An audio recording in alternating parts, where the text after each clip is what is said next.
Assalamualaikum warahmatullahi wabarakatuh. Kita akan membahas mengenai rububiyah Allah. Segala puji hanya bagi Allah, Tuhan semesta alam. Segala pujian yang indah adalah milik Allah Subhanahu wa Ta'ala.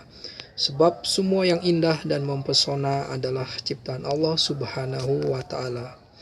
Pada hakikatnya, segala puji kepunyaan Allah dan segala pujian yang indah bermuara kepadanya.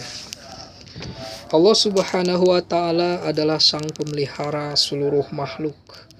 Semua bimbingan merupakan bagian dari rahmat-Nya. Rahmat Allah menetapkan bimbingannya, dan bimbingannya adalah bagi seluruh alam dan ciptaannya. Pujian dengan segala tingkatannya semua bermuara pada sang pembimbing yang maha mutlak, yakni Allah Subhanahu wa Ta'ala. Bimbingannya meliputi segala yang dibutuhkan makhluk, dan mereka dengan segenap kondisi mereka membutuhkan dan bergantung sepenuhnya kepada Allah. Oleh karena itu, senantiasa berada di bawah asuhan Allah yang maha pembimbing.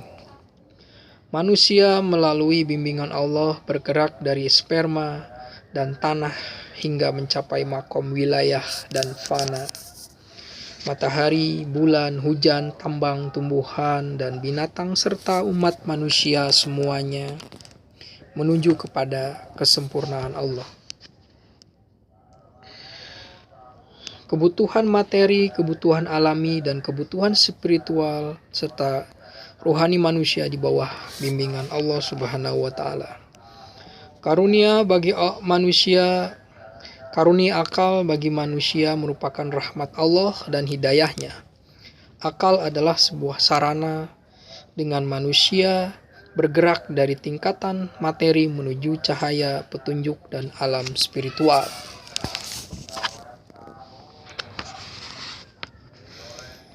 Akal adalah sebuah senjata yang akan menaklukkan nafsu amarah. Pada zaman sekarang ini disebabkan padamnya cahaya akal, dunia dalam bahaya dan kemunduran.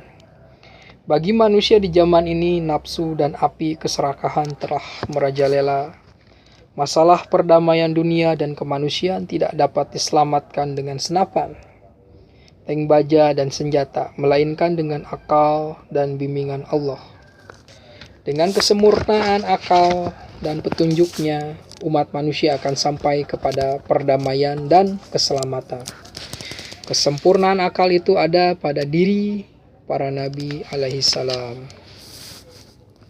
Bimbingan dari Allah, para manusia ilahi mendapat hidayah dari Allah melalui kekuatan akal mereka serta jiwa mereka yang suci dari keburukan dan nista.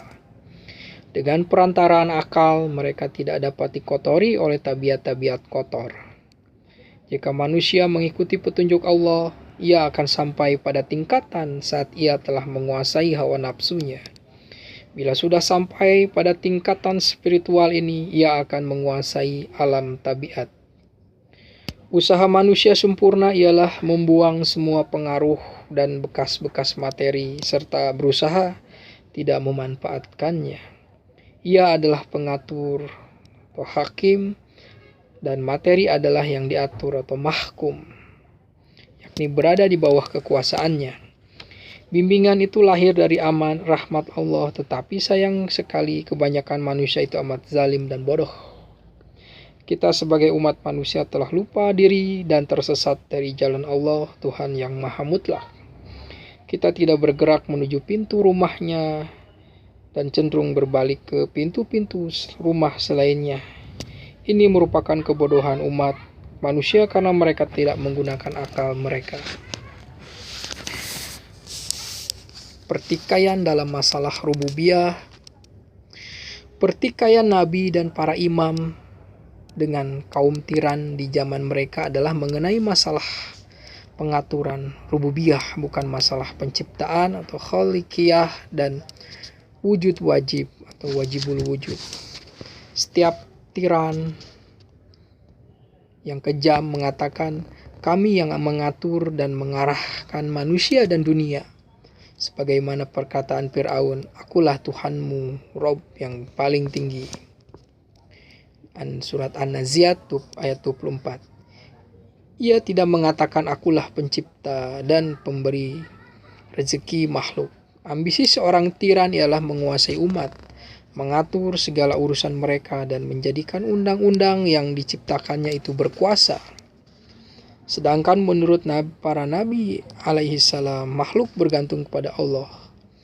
Di setiap zaman para nabi alaihi salam berkata, Allah memiliki rububiyah mutlak atas seluruh wujud. Umat manusia harus berada di bawah bimbingan Allah. Inilah letak pertikaian antara pemikiran ilahi, pandangan dunia ilahi, dan pemikiran materi, pandangan materialisme. Demikian mengenai pembahasan mengenai rububiyah atau pengaturan Allah terhadap makhluk. Semoga kita menjadi hamba yang menyadari tentang pengaturan ini dan akal kita selalu mengatur tentang cara berada kita di dunia. Terima kasih.